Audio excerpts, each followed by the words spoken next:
आज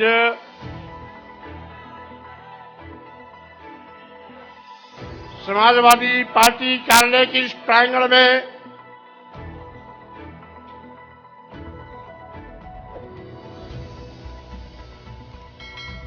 समाजवाद और अंबेडकरवाद के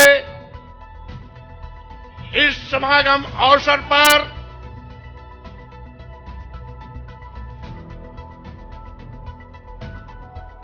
समाजवादी पार्टी के राष्ट्रीय अध्यक्ष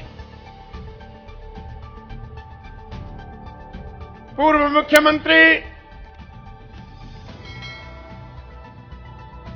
और आज के बाद भावी मुख्यमंत्री की पारी शुरू करने वाले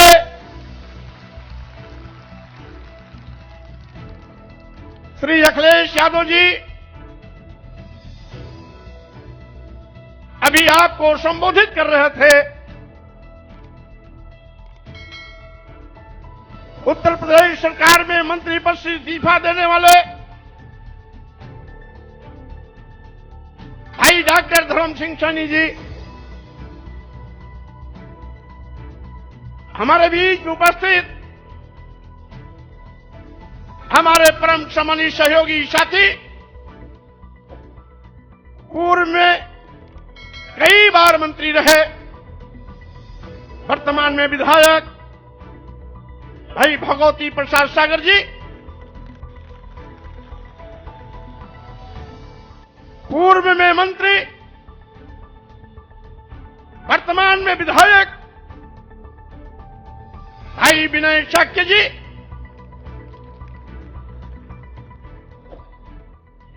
तीन बार विधायक रहने वाले जो अभी विधायक पद से फिर इस्तीफा दिया बहुत ही कर्मठ साथी भाई रोशन लाल वर्मा जी, अभी निषाद समाज से ताल्लुकात रखने वाले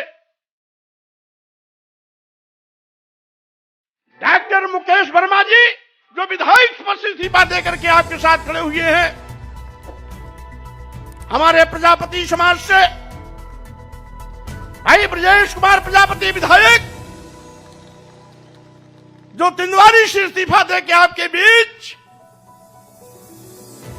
आज भारतीय जनता पार्टी को उखाड़ फेंकने का संकल्प लेकर के यहां मौजूद है। हमारे विधायक जो भी इस्तीफा दिए चौधरी अमर सिंह, शोहरतगढ़ सिद्धार्थनगर,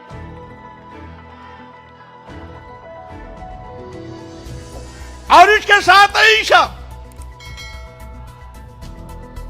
दर्जनों की तादाद में यहां पर उपस्थित हमारे परम सम्मानित पूर्व मंत्री, पूर्व दर्जा राज्य प्राप्त मंत्री, पूर्व में विधायक, पूर्व में सांसद, जिला सहकारी बैंक के चेयरमैन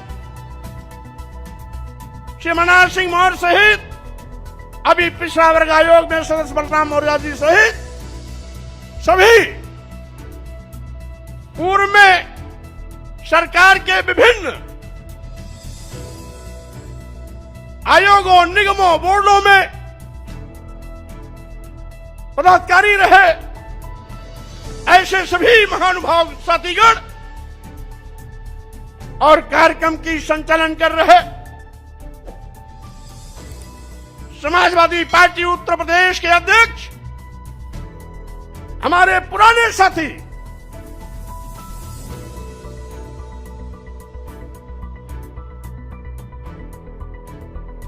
सम्मानित उत्तम जी, और इसके साथ ही यहां पर बैठे हुए हमारे सभी नए और पुराने वो सभी साथीगण जो बिना किसी निमंत्रण, बिना किसी आमंत्रण के आज लखनऊ की सारी सड़कों को जाम में परिवर्तित कर दिया है। ऐसे बहादुर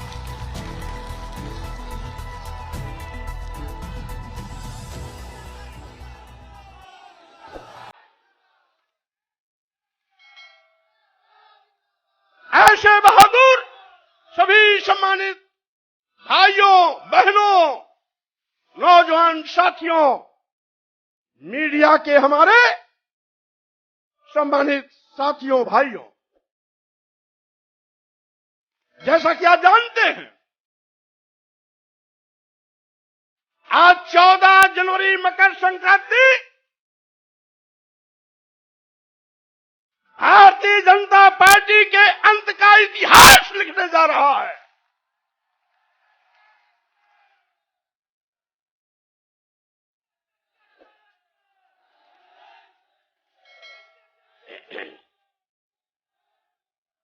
आज भारतीय जनता पार्टी के वो बड़े बड़े नेता जो कुंभकर्ण नींद सो रहे थे, जिनको कभी विधायकों, सांसदों और मंत्रियों से बात करने का वक्त नहीं मिलता था, हम लोगों के इस्तीफा देने के बाद उनकी नींद हराम हो गई है, नींद ही नहीं आ रही है।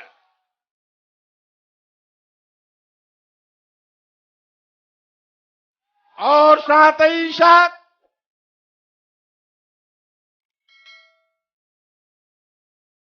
भारतीय जनता पार्टी के कुछ लोग कहते हैं कि 5 साल तक क्यों नहीं इस्तीफा दिया, और साथ ही साथ कुछ बददिमाग लोग ये भी कहते हैं कि बेटे की चक्कर में भाजपा छोड़ा।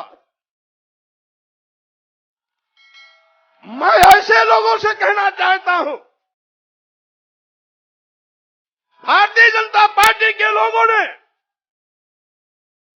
इस देश के गरीबों, मजलूमों, दलितों, पिछड़ों, अल्पसंख्यकों के आंख में धूल झोंककर सत्ता हथियाई थी। कौन नहीं जानता, ये भारतीय जनता पार्टी केशव प्रसाद मौर्य और स्वामी प्रसाद मौर्य का नाम उछालकर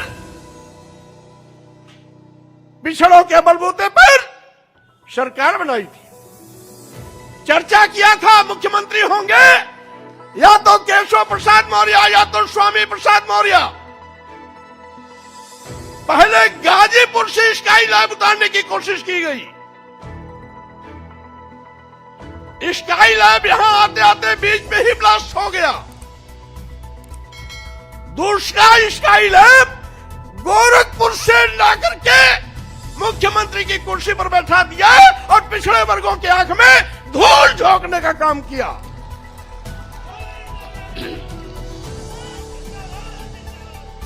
आज सरकार बनावे दलित और पिछड़े और मलाई खावे वो लोग अगड़े 5% लोग। मैं कहना चाहता हूं, आप कहते हो नारा दे रहे हैं 80 और 20 का, और मैं ये कहता हूं 80-20 नहीं, अब तो होगा 15 और 85 का। 85 तो हमारा है, 15 में भी बंटवारा है।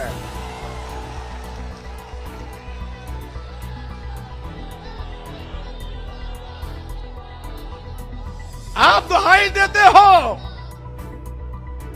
उत्तर प्रदेश की सरकार को, मैं चेतावनी देता हूं। आप कहते हो हम हिंदू कार्ड पर चुनाव जीतेंगे। अगर आप बड़े हिंदू के हमदर्द हैं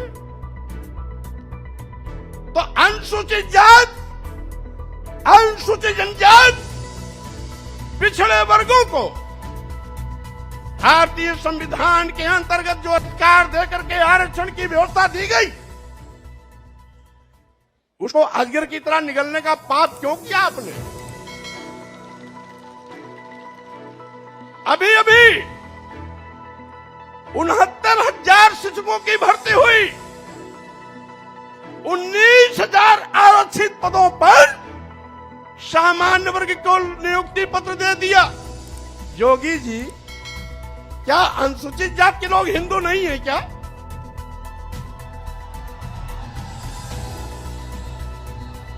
क्या अनुसूचित जनजाति के लोग हिंदू नहीं है क्या? क्या 54% वाला पिछड़ा वर्ग हिंदू नहीं है क्या? और अगर 23% वाले अनुसूचित जाति और जनजाति के लोग हिंदू हैं, 54% वाले पिछड़े वर्ग के लोग हिंदू हैं, तो इन 54% और 23% के आरक्षण को आप क्यों निगल गए? क्यों दूसरों को इनका हिस्सा दे दिया? आप बड़े हिंदू के हमदर्द बनते हैं। और यही नहीं, मैं कैबिनेट में था, एक प्रस्ताव आया, बिना एडवर्टाइजमेंट निकाले, बिना आवेदन पत्र मांगे कैबिनेट में चिकित्सा शिक्षा विभाग का एक प्रस्ताव आया कि चूंकि अनुसूचित जाति, जनजाति और पिछड़े वर्ग के अभ्यर्थी उपलब्ध नहीं हैं, इसलिए इनकी जगह को सामान्य वर्ग से भर दिया जाए। हमने कैबिनेट में करारा विरोध किया। हमारे विरोध पर मुख्यमंत्री ने भी अपनी सहमति जताई। सहमति जताने के बाद भी उस नियुक्ति पर रोक नहीं लगाई। ये हमदर्दी है। और हमने पूछा, क्या आपने एडवर्टाइजमेंट निकाला? नहीं। तो हमने ये कहा, आपने लिखा कैसे? एक बार विज्ञापन निकलता, दोबारा निकलता, तिबारा निकलता। अब तीनों बार में जब कोई आवेदन नहीं आते तो इस प्रकार की नोटिंग होती। आपने बिना आवेदन लिए, बिना एडवर्टाइजमेंट निकाले, ये लिख करके सीधे सीधे आपने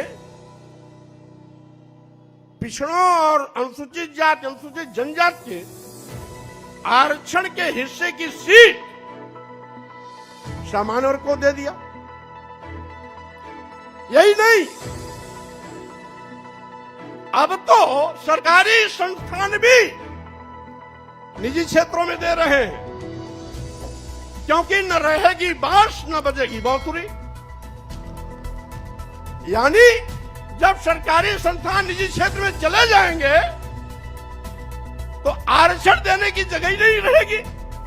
आरक्षण अपने आप खत्म हो जाएगा, क्योंकि निजी क्षेत्रों में आरक्षण वैसे भी नहीं होता। तो जोगी जी, मैं ये कहना चाहता हूं,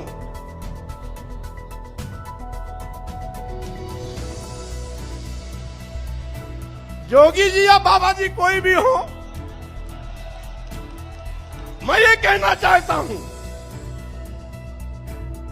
मुख्यमंत्री की कुर्सी पर बैठ करके पाप करोगे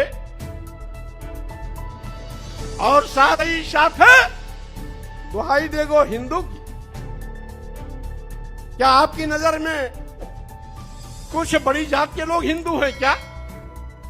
अनुसूचित जात के नहीं है, अनुसूचित जनजाति के नहीं है, आदिवासी नहीं है, पिछड़े वर्ग के नहीं है। तो वही 10-5% अगर आपके हिंदू हैं तो आपका खटिया खड़ी बिस्तरा गोल होना तय है, क्योंकि बंटवारे की लाइन आपने खींच दिया है। अब तो अनुसूचित जाति, जनजाति, आदिवासी, दलित, गरीब, पिछड़े, मजलूम सब एक साथ खड़े होंगे और 8-10% जो आपके साथ, जिसको आप हिंदू मानते हो बड़ी जाति, वो आपके साथ खड़ी होगी और उसमें भी हम बंटवारा करेंगे, क्योंकि उन बड़ी जातियों में भी कुछ समाजवादी चिंतन के हैं और कुछ अम्बेडकरवादी चिंतन के हैं। इसलिए साथियों, मैंने कहा, इसीलिए मैंने कहा आज का ये जो कार्यक्रम है,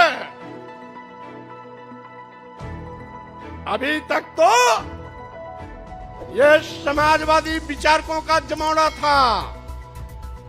अब ये समाजवादी इसके साथ साथ लोहियावादी के साथ साथ अंबेडकरवादी विचारधारा का भी जमावड़ा का संगम हो गया।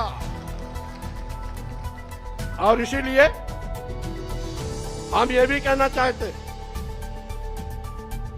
बगल में उत्तराखंड में 3 बार मुख्यमंत्री बदल सकते हैं। आप 5 साल इंतजार क्यों किए, उसी को बता रहा हूं। यहां पर इतना जुल्म, जाति, अत्याचार, अन्याय हो रहा था। लखीमपुर की घटना, हाथरस की घटना, गोरखपुर की घटना के साथ साथ 2 दर्जन ऐसी घटनाएं हैं जहां एफआईआर लिखने में आपने हीलावाली किया।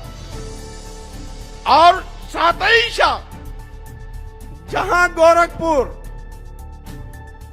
1.5 महीने के अंदर गगहा थाने में 7 हत्या हुई, 5वीं हत्या हुई तो मैं स्वयं मौके पर पहुंचा। मैंने बल्कि ये कहा भी कि हो सकता है उत्तर प्रदेश में कानून का राज हो, लेकिन गगहा और गोरखपुर में गुंडा राज है। मंत्री रहते मैंने कहा था। यद्यपि कुछ टीवी वालों ने चलाया 1-2 बार, ऊपर से रोक दिया गया होगा, लेकिन उसके बावजूद भी थानेदार नहीं हटाया गया और सीओ नहीं हटाया। क्यों? क्योंकि वो जोगी बाबा की बिरादरी वाला था। और मेरे लौटने के बाद जब 2 हत्या और हो गई, यानी 7 हत्या पूरा हो गया, तब जाकर के यशो हटाया गया और सीओ हटाया गया। गगहा, गोरखपुर, गगहा बाजार भी है, गगहा थाना भी है, गोरखपुर से 25-30 किलोमीटर आजमगढ़ रोड पर है। यानी 2 मौर्य मारे गए थे, 2 ब्राह्मण मारे गए थे, 2 बनिया मारे गए थे और 1 अज्ञात महिला की लाश मिली थी। ये 7 हत्याएं, 2 मौर्य, 2 ब्राह्मण और 2 बनिया और 1 अज्ञात महिला की लाश। ये 1 महीना 5-6 दिन के अंदर की सारी घटनाएं। और कहते हैं कानून राज है। और साथ ही साथ मैंने सोचा था कि 14 साल वनवास झेलने के बाद भारतीय जनता पार्टी को सत्ता में आने का मौका मिला है, अकल ठिकाने हो गया होगा, गरीबों, दलितों, पिछड़ों के लिए काम करेगी। लेकिन फिर वही कि जिन दलितों, पिछड़ों, गरीबों के वोट पर भारतीय जनता पार्टी ने पूर्ण प्रचंड बहुमत की सरकार बनाई। सरकार बनाने के बाद एक एक करके उन्हीं को दफनाने की कोशिश करने लगी। लेकिन भारतीय जनता पार्टी के नेताओं से मैं कह देना चाहता हूं, 14 जनवरी का यह जो कार्यक्रम हो रहा है, आज के बाद पूरे उत्तर प्रदेश में एक ऐसा जनसैलाब उमड़ेगा और चलेगा, एक ऐसी आंधी चलेगी, एक ऐसी सुनामी चलेगी जिसमें भारतीय जनता पार्टी के परखचे उड़ जाएंगे, कहीं भी ठिकाना नहीं मिलेगा।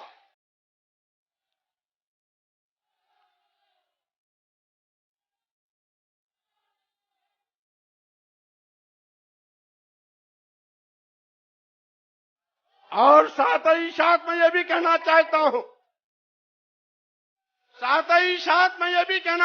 हूं,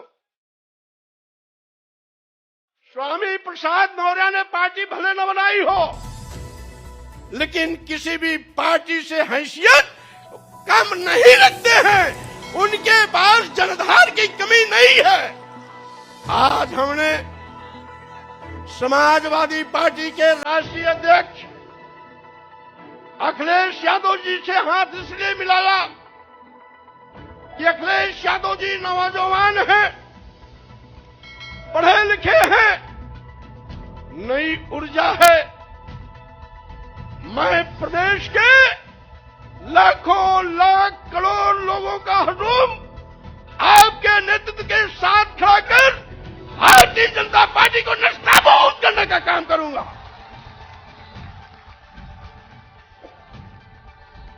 और साथ ही साथ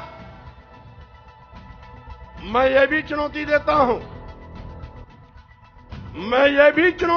हूं, जिसका मैं साथ छोड़ता हूं उसका कहीं अता पता नहीं रहता है।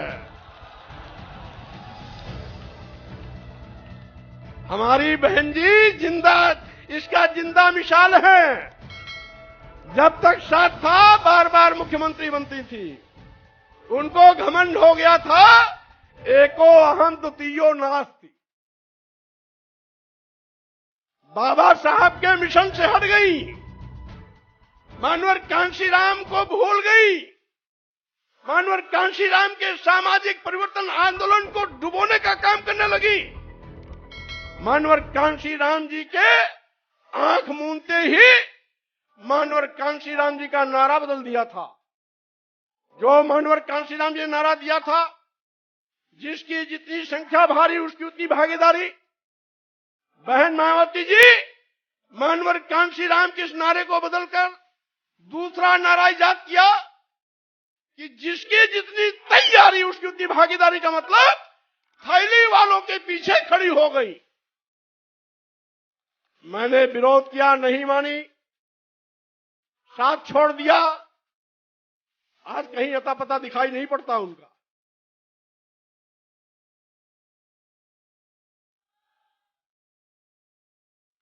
और मैं कहना चाहता हूं, भारतीय जनता पार्टी उस दिन तक तीसरे स्थान पर थी जब तक मैं बहुजन समाज पार्टी में था। बहुजन समाज पार्टी नंबर 1 पर थी उस दिन, भारतीय जनता पार्टी तीसरे पर थी। भारतीय जनता पार्टी तीसरे पर थी। जैसे ही बहुजन समाज पार्टी छोड़ करके भारतीय जनता पार्टी के साथ हमारा भारतीय जनता पार्टी आकाश चढ़ गई। अब भारतीय जनता पार्टी के लोगों को मैं फिर कहना चाहता हूं, आपके बुरे दिन आ गए। और साथ ही साथ अब मैंने आपका साथ छोड़ा।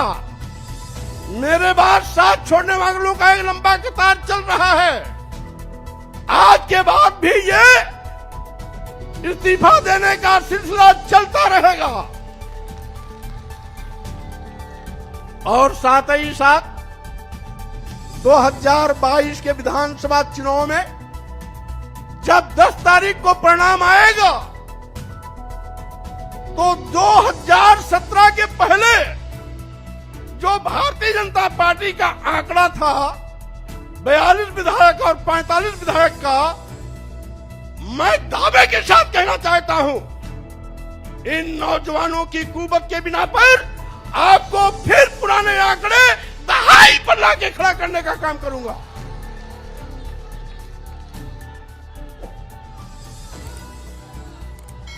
और साथ ही साथ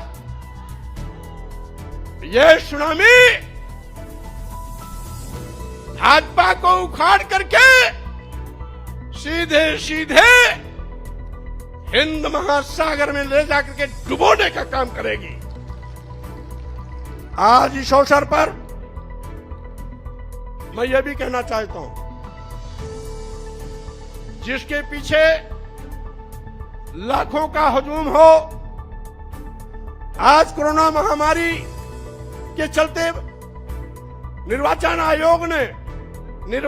आयोग का भी शिष्टाचार पालन करने का निर्देश दिया है और साथ ही साथ कोरोना प्रोटोकॉल को भी पालन करने का निर्देश दिया है। इसीलिए आज केवल प्रमुख लोगों को बुलाया गया, लेकिन आपका विक्रमादित्य मार्ग पूरा, कालिदास मार्ग पूरा, कालिदास विक्रमादित्य को जोड़ने वाला मार्ग पूरा, ला मार्टेंडियर का पूरा मैदान इन कार्यकर्ताओं से भरा पड़ा हुआ है, पटा पड़ा हुआ है। और साथ ही साथ जैसा कि हमारे भाई डॉक्टर धर्म सिंह ने कहा, अगर कोरोना महामारी नहीं होता, निर्वाचन आयोग का आचार संहिता नहीं होता, तो आज रमाबाई अंबेडकर मैदान में ऐतिहासिक कार्यक्रम के माध्यम से भाजपा की चूल्हे आज ही हिला दी गई होती। लेकिन इसके बावजूद बड़े बड़े नेताओं की नींद टूट गई, हराम है, चैन नहीं आ रहा है। टिकट बांटने का भी क्रम बंद कर दिया, कहीं ऐसा न हो हम जिसको टिकट दे वो भी पार्टी छोड़ चला जाए। और इसीलिए साथियों मैं कहना चाहता हूं कि आज का ये जो ऐतिहासिक दिन है, ये परिवर्तन लाने का शुभारंभ का दिन है। ये दलितों के सम्मान का दिवस है, ये पिछड़ों के सम्मान स्वाभिमान का दिन है, ये गरीबों मजलूमों व्यापारियों के सम्मान का दिन है। और साथ ही साथ वो बेरोजगार नौजवान जो इस सरकार में ठगे गए, आउटसोर्सिंग के माध्यम से टाफी देकर के फुसलाने की कोशिश की गई। हमने कैबिनेट में भी आउटसोर्सिंग भर्ती का विरोध किया। हमने कहा जब सरकार पर कोई आर्थिक भार की कमी नहीं होती है, पूरा पैसा खर्च होता ही होता है, तो आउटसोर्सिंग को क्यों, सीधी भर्ती क्यों नहीं। अब वो बेरोजगार नौजवान नौकरी तो पाता है, लेकिन वेतन कितना, मानदेय कितना मिलता है? 7,000, 8,000, 9,000, 10,000। अब पैसा और कहां चला जाता है? बिचौलिए को। हमने बिचौलिए को खत्म करने के लिए कहा था, ये सरकार नहीं मानी। बाद में पता आखिर बिचौलियों को खत्म क्यों नहीं कर रही सरकार, पता लगाए वो सारे के सारे आउटसोर्सिंग का जो ओनर है, मालिक है, वो कहीं न कहीं बड़े नेताओं के इर्द गिर्द घूमने वाले लोग हैं। और साथ ही साथ मैं ये भी कहना चाहता हूं, नए नए दांव चलते हैं लोग। अभी प्रतिवर्ष केंद्र में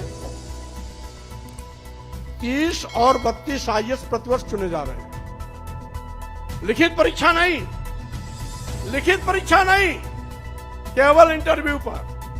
और 30-32 में एक भी अनुसूचित जात का नहीं, एक भी अनुसूचित जनजात का नहीं, एक भी पिछड़ा नहीं। आखिर आप तो दुहाई देते हो हिंदू का, तो इन बेचारों को क्यों बाहर कर देते हो?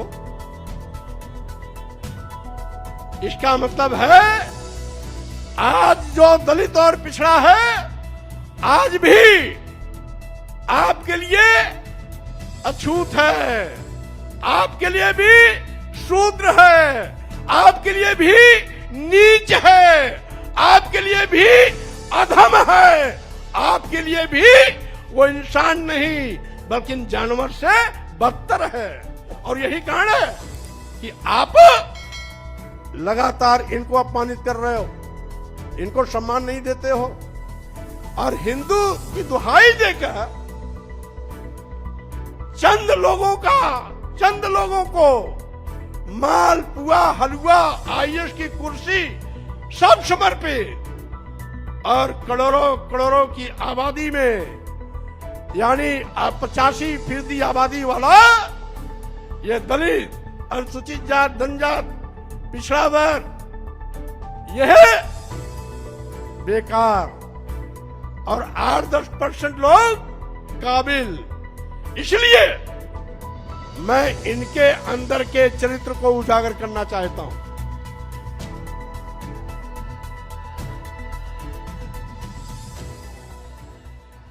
और साथियों, हमारे मीडिया के साथियों मीडिया के साथी भी कभी कभी कहते हैं कि मौर्य जी इतना विलंब क्यों किया।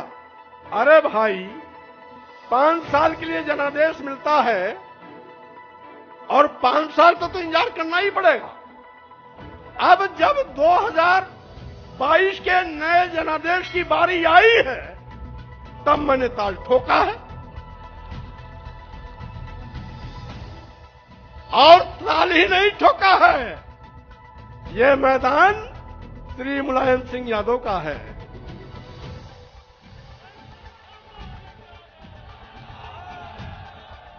और हम लोगों का बीच में रास्ता भले अलग अलग हो गया हो। शुरुआती दौर में जब श्री मुलायम सिंह यादव जी लोकदल के प्रदेश अध्यक्ष थे तो उनके साथ मैं भी प्रदेश का महामंत्री था। मैं उनका जो हम अखिलेश जी से पूछेंगे, नेताजी का कौन सा दौर सबसे मशहूर था?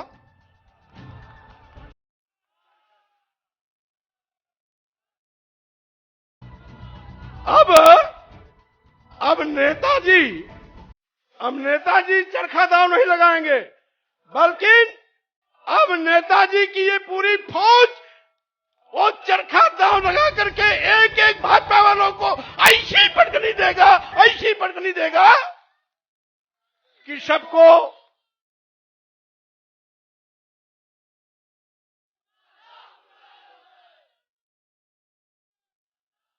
इस साथियों मैं आपसे आज ये अपील करने आया कि आज मकर संक्रांति के दिन ये जो क्रांति का बिगुल बजाया जा रहा है, ये भारतीय जनता पार्टी का सफाया करेगा। साथ ही साथ हम मीडिया के साथियों के माध्यम से भी कहना चाहते हैं, और वह बड़े बड़े जो अपने को कोई चाणक्य कहता है, अपने को कोई महारथी कहता है, उनको भी कहते हैं आपके पास जितने दांव हो लगा लो, लेकिन मैं आपको पटकनी जरूर दूंगा, आपको मिट्टी में मिला के रहूंगा, भारतीय जनता पार्टी को खत्म करके रहूंगा। क्योंकि अब उत्तर प्रदेश को आपके शोषण से मुक्त कराने का वक्त आ गया है। इसलिए आज मैं श्री अखिलेश यादव जी को और आप सभी लोग जो प्रदेश के कोने कोने से आए हैं, मकर संक्रांति के अवसर पर शुभकामना बधाई भी देता हूं। नए उल्लास, नए उत्साह, नए जोश के साथ अखिलेश यादव जी के नेतृत्व में नई सरकार बनाने का संकल्प लेकर के हमारे सभी नौजवान क्षेत्रों में जुड़ जाएं। 10 मार्च 2022 को जब परिणाम आवे तो उस परिणाम से अखिलेश यादव जी के नेतृत्व में नई सरकार बने और भाजपा पूरी तरीके से सफाया हो जाए।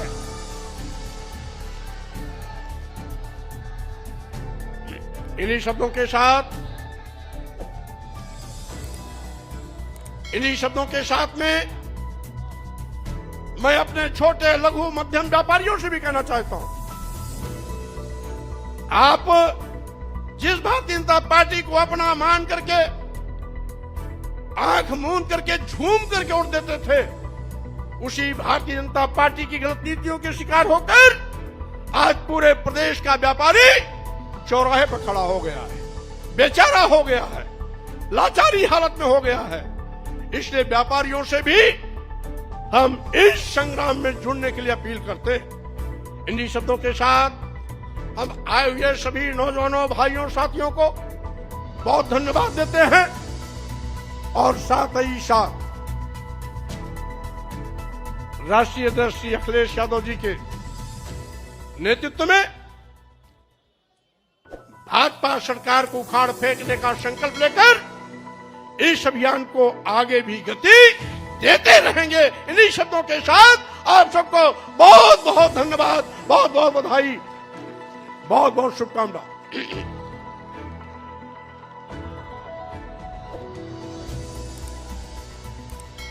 एक नारा हमारे साथ,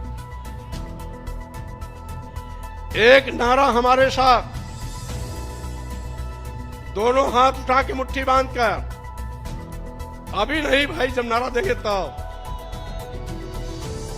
दो नारा रहेगा, एक डॉक्टर लोहिया जी का, एक डॉक्टर अंबेडकर का। डॉक्टर लोहिया अमर रहें, डॉक्टर लोहिया अमर रहें, डॉक्टर अंबेडकर अमर रहें, डॉक्टर अंबेडकर अमर रहें। बहुत बहुत धन्यवाद, बहुत बहुत धन्यवाद।